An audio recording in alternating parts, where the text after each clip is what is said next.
On this episode of RevHang, Ben and I talk about the IndyCar Grand Prix of Portland and the Formula One Italian Grand Prix. Let's do it.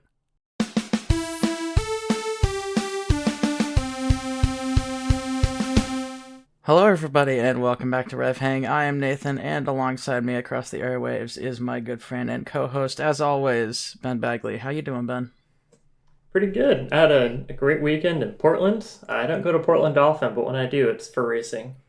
And the IndyCar race there is great. Got to see a championship clinched a little early, and got to sample some of the sights, some of the coffee, that kind of thing. Good stuff. Yeah, there is good coffee in Portland. There's also good racing in Portland. When IndyCar comes around, especially, tell me about your weekend. What kind of fun stuff did you do at the track? Well, I went and I saw the first race of the Touring Car Championship, which was super cool. It's not a race series that I know much about. And I was kind of confused at first why there were so many BMWs in like a herd, and then there were a bunch of, more typically what I consider touring cars. But man, in the GT class, there is this one Camaro platform that absolutely just ate everybody's lunch. Like, you just hear this V8 roar just streaking down the straight. You're like, oh, here he comes. And every single time, it'd be sooner than the guy he was in front of. He lapped all the way up to third place. And if he had a couple more laps, he probably would have lapped second too. But it was super cool. I got to walk around one of the cars and nerd out about all the brakes and suspension, that kind of thing. And the actual race was pretty good. It was, well, we didn't have a Jamie Johnson crash out at the chicane like last year, but some pretty good racing. Got to see Herta do Herta things towards the end.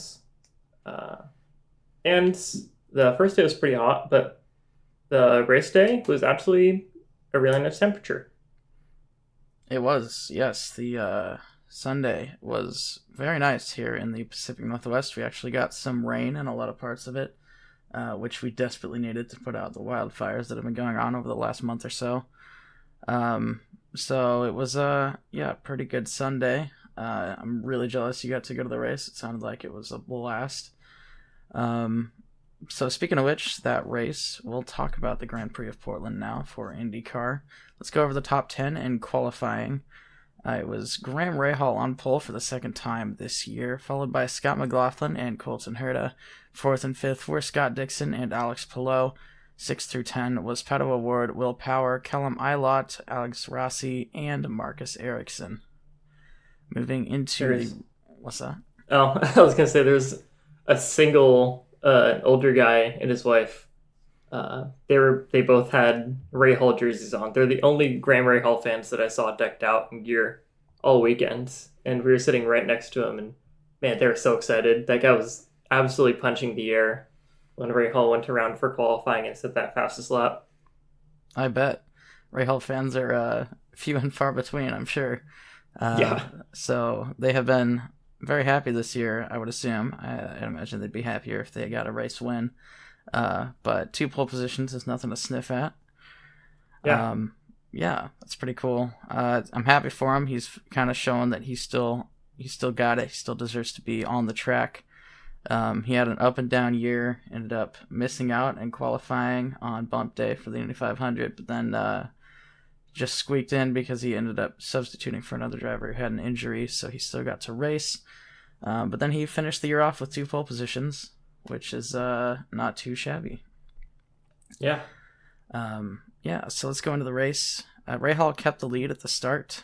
There was contact at turn 1 between 2 cars. One of them was Kyle Kirkwood. Not entirely sure what the other one was. It looks like it might have been Newgarden, but I'm not 100% positive. Grosjean got taken out on lap 1 doing Grosjean things. He was able to come back into the race briefly a few laps later after he had his suspension fixed, but then he was forced to retire later on. Will Power got spun out on lap 3, causing a caution. Graham Rahal beat McLaughlin out of the pits to maintain the lead after the first round of pit stops. On lap 49, Alex Palou got away with a nasty block. Did not get a penalty, did not even get an investigation for it from race control, which was a little sus, but it's okay. Just Portland things. Yes, just Portland things. Armstrong had pit drama, losing a wheel on lap 80. His team tried to put the wheel on his car, and the wheel gun spun the wheel right off of the mounting, and it rolled down the pit lane. So that caused a longer pit stop than I'm sure everybody wanted. Canapino spun out on lap 83, causing another caution. Rossi and Ericsson made contact a little bit after the restart, causing Rossi to make an unexpected pit stop for new tires because he had a puncture. Herta spun out on lap 107, as Ben mentioned before, doing Herta things, but was able to bump start his car to avoid bringing out a caution and completely ruining his race. He only lost about 5 positions, luckily for him. Yeah, he lost 5 positions. He was fighting for 7th place with Ericsson, and then with 3 laps to go, he decides to go off-roading. Yeah. Not the ideal racing line, I would say. No. So, yeah, going into the results of the race, Alex Palou ended up winning the race and the championship, followed by Felix Rosenqvist and Scott Dixon on the podium. 4th and 5th were Pato O'Ward and Joseph Newgarden. 6th through 10 was Rinus VeeKay, Marcus Ericsson, David Malukas, Scott McLaughlin, and Kyle Kirkwood. 11 through 15 was Christian Lundgaard, Graham Rahal, Colton Herta, Helio Castroneves, and Callum Ilott. 16 through 20 was Santino Ferrucci, Devlin DeFrancesco, Yuri Vips, Marcus Armstrong, and Alex Rossi. 21 through 25 was Ryan Hunter-Ray, Benjamin Peterson, Stingray Robb, Tom Blomqvist, and Will Power. And then I think our 2 DNFs were Augustine Canapino and Roman Grosjean. So, talking points for this race. Palou won the championship, sealed it out in Portland with 2 races to go. Absolute dominant season from him. No one seemed to have an answer. He was always in and around the top 5, if not winning the race. Rahal was in front, but everyone in the stands was pretty much just waiting for Palou to come out in front. Yeah, it was only a matter of time. It was, I think everybody kind of knew the way the race was going to go before it even started. Grosjean had another pretty horrible weekend. Really not great qualifying. He got stuck in some traffic and then started screaming at his team for it. And then he obviously got hit on lap 1. It wasn't really his fault, that whole incident, but it's just always him for some reason. Yeah. It's just how it works. Yeah. Rosenqvist had a really good race.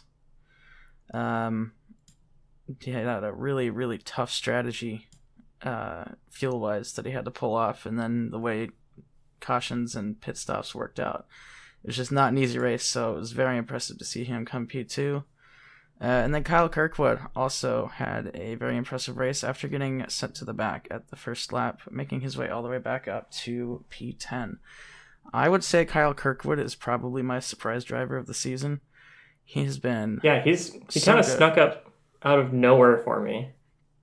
But he's just been doing so good. Yeah, absolute class driver. After last season, I wasn't expecting much. I honestly didn't really understand why they pulled him up to Andretti so fast. He was always fast, but he kind of had the Grosjean thing where he crashed a lot. But this season, he definitely made up for it. He didn't crash too much. I think he might have only had 1 DNF or so. And then 2 race wins, a pole position, maybe 2 pole positions. I don't remember if he got pole in Nashville. But really, really good season, and showing everybody why Andretti picked him. So good stuff from him. Yeah, he and Ericsson are going to be terrifying together on the same team next year. Oh, for sure. Andretti's going to be pretty, I think, well off with their lineup next year. If they end up dumping Grosjean and DeFrancesco, like I think they will. It's not been confirmed, I don't think, who Ericsson is, whose place Ericsson is taking, what car he'll be driving. But I don't see Grosjean or DeFrancesco keeping their seat. DeFrancesco hasn't been, crashing all the time like he has in previous years, but he just has not had the results this season. So, he'll probably get replaced. By who? That's up in the air. I would wager probably maybe Lundgaard. There's even been talking point or rumors that I've seen on the internet as a whole that Andretti's looking at maybe just downsizing to 3 cars. Well, I could see that happening too, because they haven't won anything really in a long time in terms of consistency. So maybe with their F1 plans and them trying to save money for that, possibly. I could see them downsizing to 3 cars. That's possible. Yeah, they just have a lot of forks in the fire right now. Yeah. I see you added a picture to our talking points there, Ben. Yeah, it's Pillow doing a donut. That's pretty cool. He started pulling over in the chicane. We're like, what is he doing? And then he just rips the fattest donuts you've ever seen. Yeah, it was awesome. Pretty cool. Pretty cool to watch. You got to see that. You got a front row seat to that. Yeah, the camera phones were out for that one. Yeah, I bet. Awesome stuff. All right, so let's go through our standings. With one race left in the season, it is Alex Palou with the championship in P1. P2 is Scott Dixon, and it looks like he has also clinched P2. And then Joseph Newgarden is third. Pato Award is fourth. They are pretty close to each other. Scott McLaughlin is fifth. Marcus Ericsson is sixth. Seventh is Will Power. Eighth is Lundgaard. Ninth is Rossi. 10th is Herta. 11 through 15 are Kirkwood, Rosenqvist, Grosjean, Rahal, and VK. 16 through 20 are Malukas, Eilert, Ferrucci, Castroneves, and Armstrong. 21 through 25 are DeFrancesco, Canapino, Harvey, and Daly, and Stingray Robb. 26 through 30 is Peterson, Hunter Ray, Pagano, Sato, and Ed Carpenter. And then 31 through 37, rounding off the list, is going to be Lundqvist, Kanan, Andretti, Vips, Blomqvist, Legg, and Enerson. And then Catherine Legg and RC Enerson are Indy 500 runners only, so they will not be moving up. Yeah. So, that kind of rounds off the standings and our IndyCar talks for this week. Let's go into our paddock news, and we'll actually start with IndyCar, so not quite done with IndyCar yet. Linus Lundqvist signed a multi-year deal with Chip Ganassi Racing over the course of the week. I don't know the details of that for sure. I'm kind of surprised that he got pulled up to the top team after just 2 races, especially considering he was just kind of middle of the pack in both. But good for him. Yeah. More power to him. Yeah, and then Yuri Vips replaced Jack Harvey at Rahal Letterman Lanigan Racing. It was going to be Connor Daly at Portland, but I guess that got swapped last second. Yuri Vips is a kind of controversial character from the Formula 1, Formula 2, Formula 3 world. Did you see the little broadcast info PowerPoint they had for him? I did not. You want to tell me about that? It was it just kind of went through some old pictures and some of the history, and it's racial comment allegations or something like that, just on his own slide. And it's oh wow, that intern must hate Yuri Vips. Yeah, that's kind of crazy. They put that live on the air.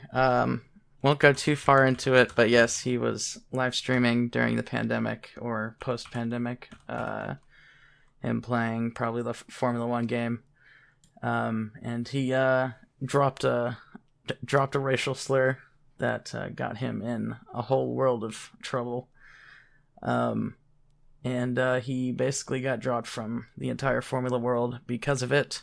He was still in F2, but not officially signed on with any team.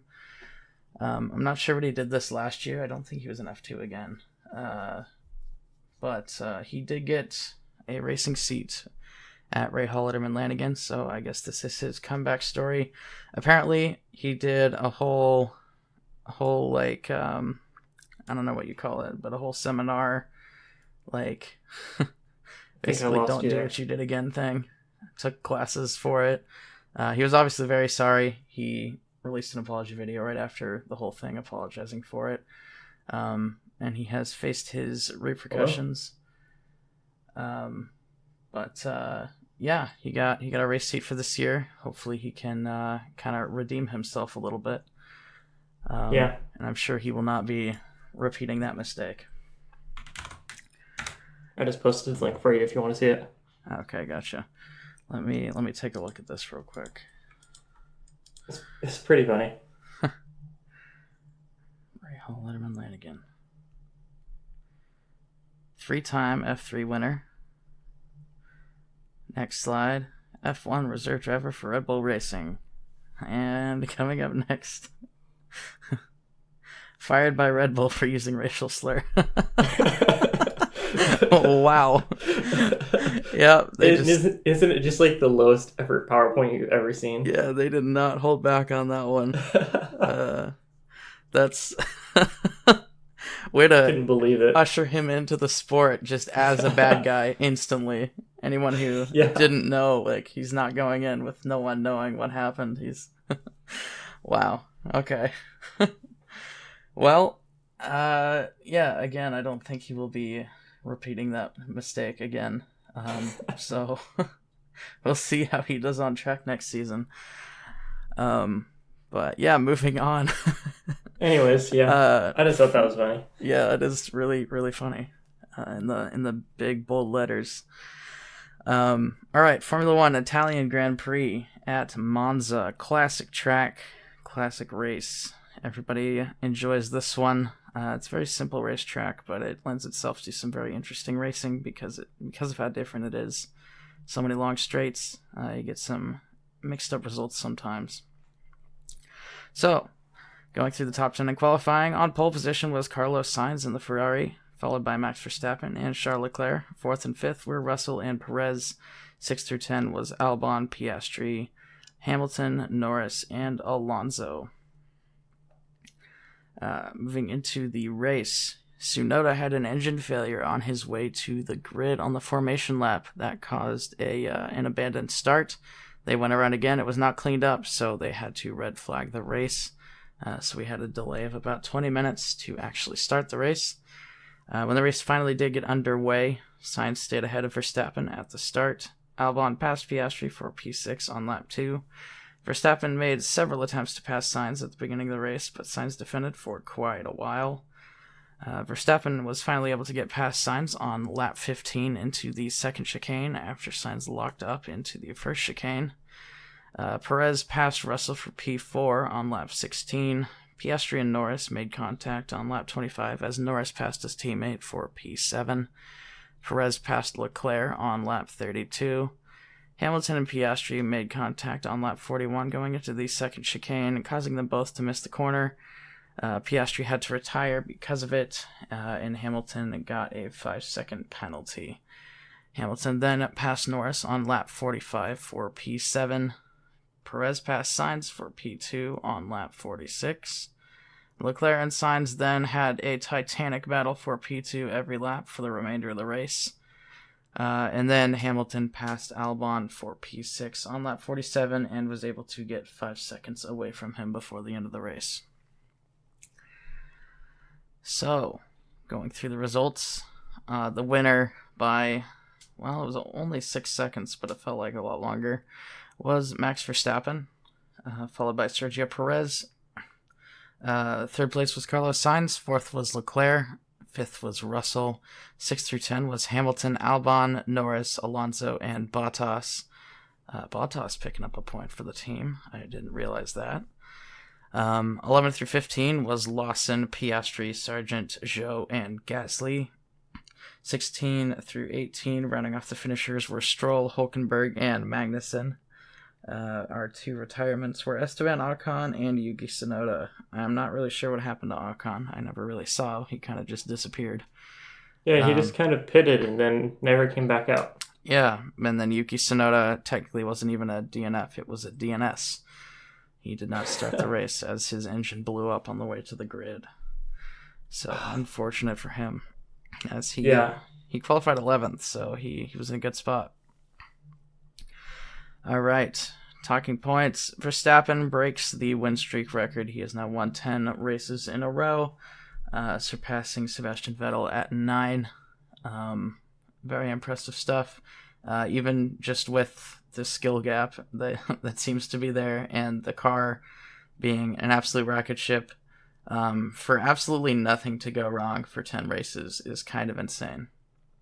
Yeah. And even when things like did to go beat wrong, the Monaco or the Monza curse, they just sacrificed Yuki Tsunoda just right off the bat. Yes, yeah, something like that. But yeah, for absolutely nothing to go wrong, and even when things did go wrong, he still managed to get back up to the front. Like, I thought for a second in the Netherlands that, this might be the one, but, he fought his way back from like 10th to 1st in like 5 laps. So, yeah, just absolute dominance from Verstappen. And we'll see how long he can make this streak last. There was a massive battle between the Ferraris in this race that was so entertaining. It was so much fun to watch. It's always entertaining when you see teammates fight for top positions like that. We haven't really seen it much in recent years, especially between teammates. I mean, you think back to the Hamilton-Bottas era. I mean, Hamilton was doing what Verstappen was doing. Verstappen's always been ahead of Perez by quite a margin. So we haven't really seen any big teammate battles, especially at the front of the field in recent years. So that was very entertaining. Yeah, I think part of the excitement is also waiting for one of them to crash out while they're fighting, or both of them. Well, exactly. But we had the happy coincidence that none of them did, although they tried very hard sometimes. Yeah, they came pretty close a couple times. On the, there were a couple laps left, and Leclerc's race engineer was saying, all right, that's enough. Let's just bring it home. We got a 3-4. It's good points. And then Leclerc obviously didn't have his radio on or something, because he did not stop fighting for that P3. I think I'm just going to challenge it every single braking zone instead. Yeah, and on the last lap, he locked all 4 of his tires up, dive bombing Sainz into the first corner. And they came very close to crashing out there. Incredible, yeah. But they made it through, so they ended 3-4, much to the Tifosi's delight. I'm sure they would have preferred a win, but that's kind of best case scenario, I think. Yeah, they fight Aston Martin off for another day. Yeah. And then Alex Albon was phenomenal this race. Just absolutely fantastic at keeping cars behind, especially Lando Norris, who I'm sure was getting very frustrated. He wasn't able to keep Hamilton behind him, but Hamilton's in a much, much, much better car. So I was very impressed by Albon. I think it was a very impressive race, showing that he needs to be in a better team than Williams. So very impressive stuff from him, like I've said like 15 times already. Yeah, we'll continue to ride the Alex Albon hype train. Yes, that guy is absolutely fantastic. All right, so we'll just go through like the top 10 in these championship standings real quick. Top 10. First is Max Verstappen, to everyone's surprise. Second is Sergio Perez. Third is Fernando Alonso, still ahead of Lewis Hamilton, just barely. Fourth is Lewis Hamilton. Fifth is Carlos Sainz. Sixth is Charles Leclerc, right behind Sainz. That might be a teammate battle to watch in terms of the championship as well. And everyone always says like Leclerc's better than Sainz, but the last 2 years Sainz has been like consistently ahead of Leclerc in the championship. So I don't know. Yeah, I don't know where that comes from. But I would say Sainz is probably just more consistent, and Leclerc is either really good or crashing. Yeah, Sainz's excellent finish the race capability as long as he stays away from the gravel. Yeah, as long as there's no gravel around. That was kind of a meme last year, but he's managed to... Or was that this year? I don't know, it was so long ago. Pretty sure it was last year. I think it was last year, yeah. Yeah. So, yeah, I think Sainz has conquered his gravel demons. Yeah, it's no fun to not have that to joke about, though, so... Yeah, well, it's Formula One, so there's always something to joke about. Seventh place is George Russell. Eighth is Lando Norris. Ninth is Lance Stroll. And 10th is Pierre Gasly. All right. And then the championship standings for constructors are Red Bull Racing out in front. Mercedes is in second. Ferrari's in third. Aston Martin is in fourth. McLaren is in fifth. Alpine is in sixth. Seventh is Williams. Eighth is Haas. Ninth is Alfa Romeo. And last is AlphaTauri. Still with more drivers on the season than championship points. Yeah. So is my math wrong, or is Red Bull further ahead of second place than second place is ahead of last place? No, wait. 70. Why is math so hard right now? I think you're right, actually. Yeah. No, you're right. Yeah, 270. Yeah. Yep, you're 100% correct. By like 40 points. Yeah. That's something. That's insane. But that's just kind of how the year's been going for Red Bull. So, yeah, that's actually crazy. Good catch, Ben. Yeah. Yeah. Red Bull is 310 points away from Mercedes, and Mercedes is 270 points away from AlphaTauri. Yeah, that's a gap right there. Have Red Bull... Have they not won the championship yet? They won it last year. No, I mean, like, have they not already clinched it this season? Because I feel like we would have heard about that. Let's see. What are there? 6 races left? 7 races, maybe? 7 times 4, 280. Yeah, I think they've probably just about... If not this week, then definitely in Singapore. Yeah. I'll have to look that up, because... I'd be surprised if they haven't won the championship with the 310-point lead with 6 races left. 6 or 7. Yeah. So, yeah. Well, we'll keep you posted on that. I'm sure that's... We would have heard about that, so I'm sure it's probably going to be in Singapore that they'll wrap that up.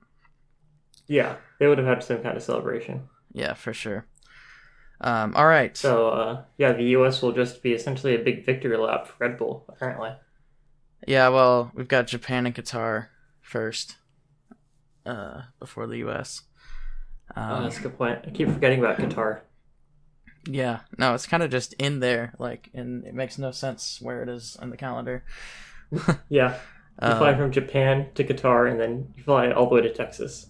Yeah, it's a lot of flying. So sustainable.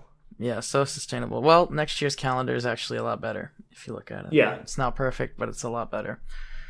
So anyway, pit stop championship time. In first place for this week in the Italian Grand Prix was Lando Norris in McLaren with a time of 2.13 seconds. Not the fastest we've seen this season, but certainly not slow. Next up was Ferrari and Leclerc at 2.32 seconds. Third through fifth was Perez, Lawson, and Verstappen. Lawson with a P4. 6 through 10 was Zhou, Russell, Ocon, Piastri, and Hamilton. 11 through 15 was Magnussen, Bottas, Albon, Gasly, and Hülkenberg. And then 16 through 19 was Alonso, Sargent, Sainz, and Stroll.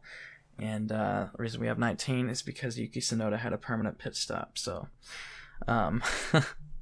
he is not on the listings. Going through the standings real quick. Top 10 are Perez, Leclerc, Norris, Verstappen, Ocon, Sainz, Piastri, Tsunoda, Gasly, and Alonso. And Alonso and Stroll are tied at 43 points. So I guess keep that in mind.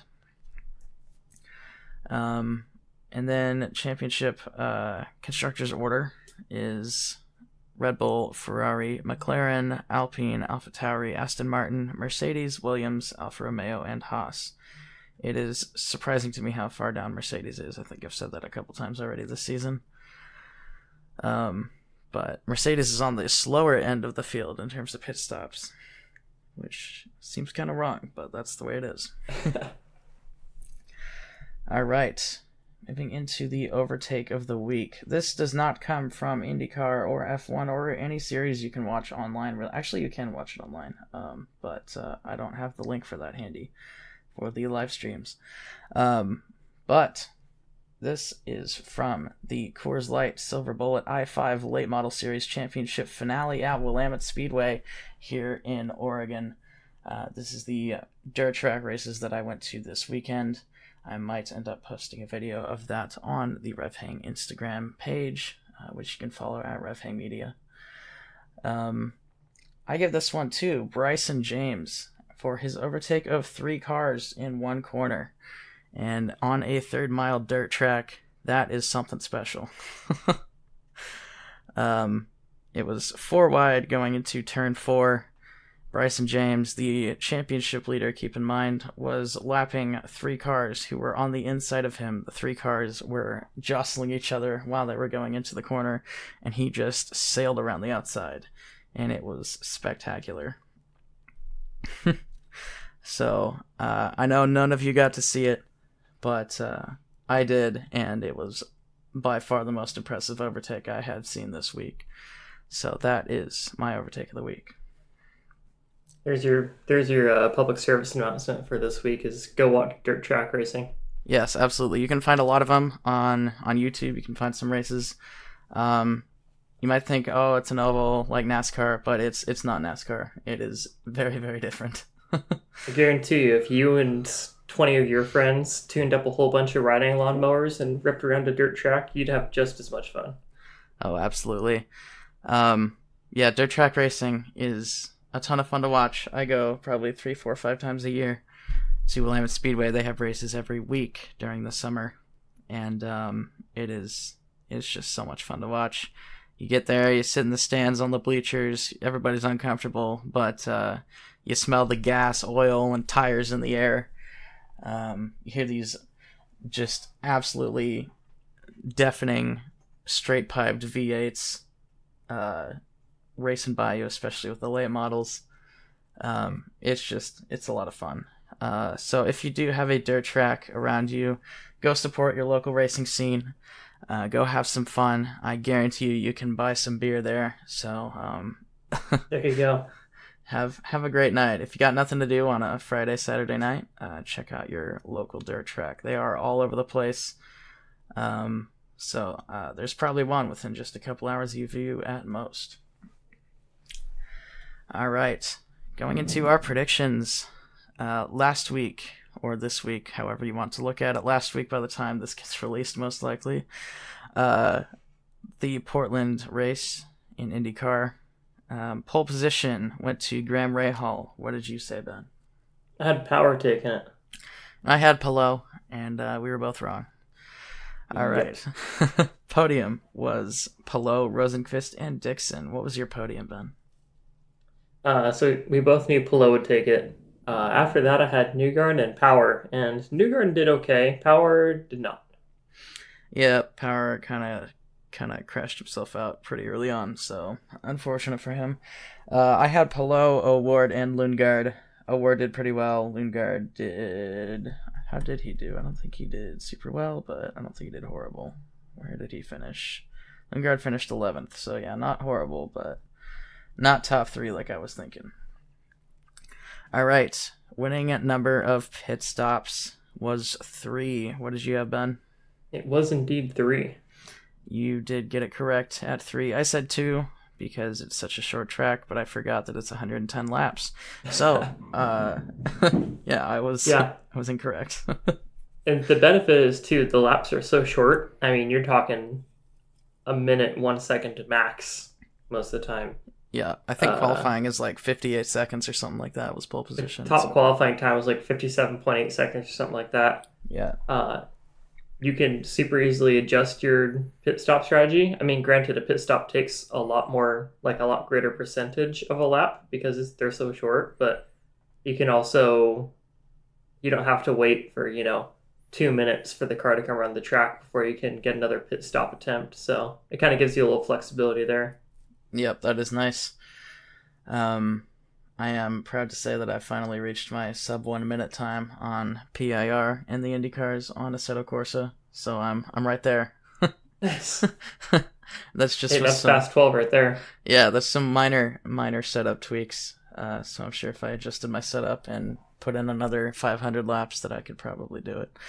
Yeah. Get Chip Ganassi to get your card tuned for you. Yeah, there you go. Yeah, I wonder what their hourly rate is. I'm sure it's not on the cheap side. All right, Italian Grand Prix and Formula One. The top five, to remind everybody, was Verstappen, Perez, Sainz, Leclerc, and Russell. Give me your top five, Ben. So I had Verstappen, Perez, and then I had Norris, Sainz, and Piastri with Hulkenberg as my dark horse. That really did not pay off. Yeah, Hulkenberg did not do super well. But you had three of the top five in there at least. You got Verstappen and Perez correct, and then Sainz just one position down. Yeah. So not too bad. McLaren wasn't super fast in the straights, so they didn't have the best weekend, but they were still in there.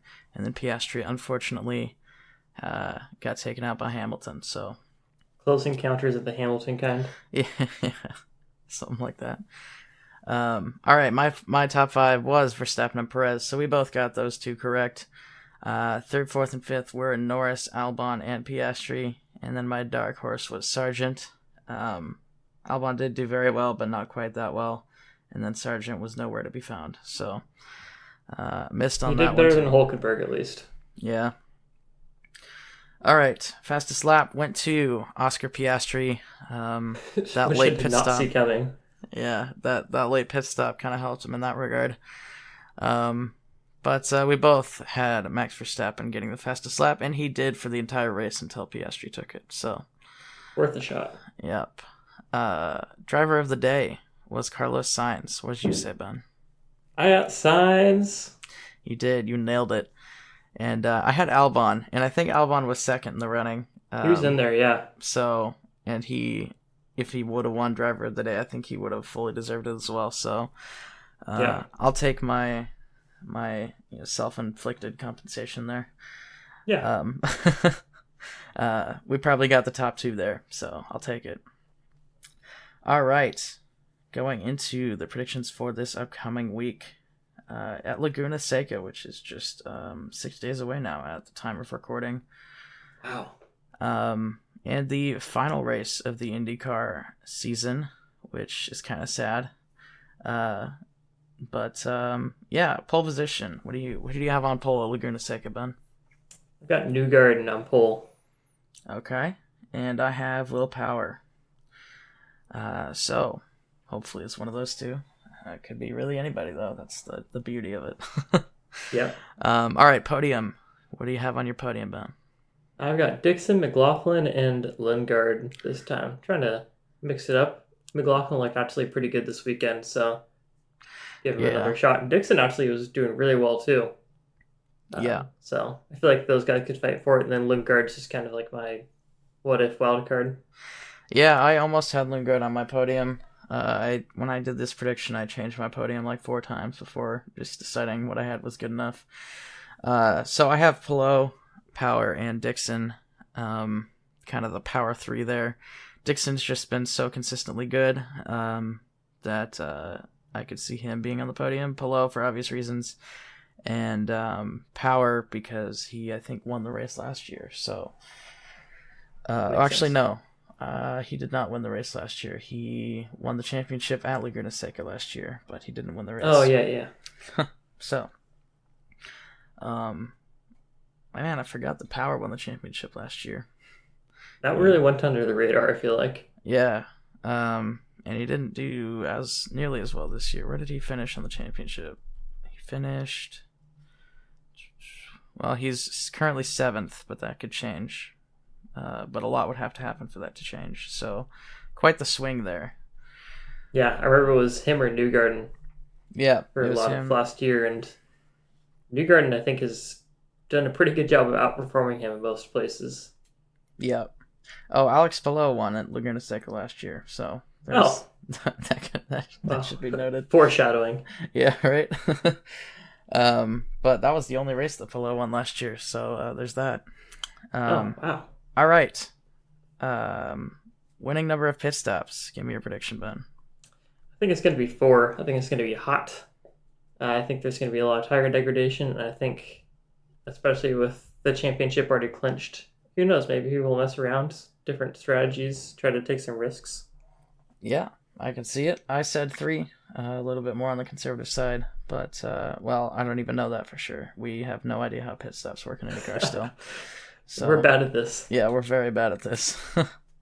All right, Formula One in the Singapore Grand Prix, street circuits, not quite as street circuity as Monaco or Baku, but still definitely concrete walls on either side of the track and zero runoff. So, all right, give me your top 5, Ben. All right, so I've got Verstappen, I've got Norris, Perez, Sainz, and Hamilton. And that I've got Bottas for my dark horse. Considering he actually got points this weekend, maybe there's a chance. Maybe there's a chance. Norris on the podium. Nice. I would love to see it. Of course, actually, I have that too. So I actually went a little bit of a different direction for once this year. And this week, I have Perez winning the Singapore Grand Prix because he has won it the last 2 years in a row, I believe. And this is like his track. This is his bread and butter. He is better at this track than most other people. So if Verstappen is not going to continue his win streak, if someone is going to bring it to an end, I think this week will be the week. So I have taken a risk and said Perez will win the race. But then I still have Verstappen in P2. There's only so much you can do. Yeah, and then Lando Norris in P3. 4th and 5th, I have Hamilton and Russell. Could be, you could throw Piastri in there. I was going to put Piastri as my dark horse, but it just feels weird. I feel like you need to have a completely unexpected person in dark horse. Yeah. So you could throw Piastri in there as a maybe. Yeah, Albon is rapidly losing his dark horse status. That is true. He was he was on the knife's edge for me there. He's just becoming overall good driver. Yeah. And Williams is just, I think, finally starting to build a better car. They know where their strengths are for sure. Yeah. For sure. So, fastest lap. We both have Verstappen. Yep. Nothing has changed there. Especially I think if he ends up P2, they'll probably both be 30 seconds up the field from everybody else. So Verstappen would probably pit for soft tires at the end to grab that fastest lap. Just to throw fuel on the fire there, rub salt in the wounds, all those great sayings. Driver of the day, what do you got, Ben? I put Hamilton because maybe he starts like P10, he works his way up to P5 or even higher. And I don't know. Who knows? I didn't really know who to put, so I kind of went with someone who I could see getting it. Gotcha. Sounds good. I kind of have the same reasoning. I put Lando Norris. Maybe he won't have the best qualifying, but he'll end up on the podium. So that's my reasoning there. But we will see. All right, that rounds off the predictions segment for this week. Now we go into everybody's favorite segments and the most useful segment in RevHang podcasting in that world. So, Ben, give us your words of wisdom for this week.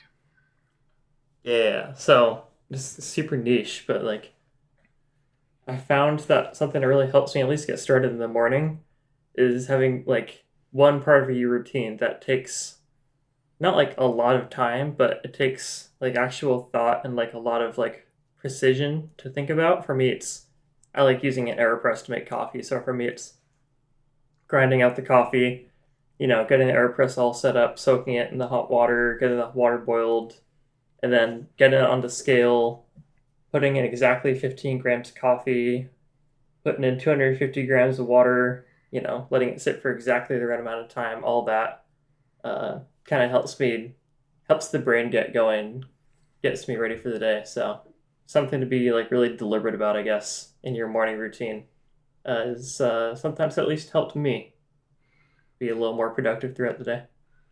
Awesome. Good stuff. We can all use a little more productivity and brain function throughout the day.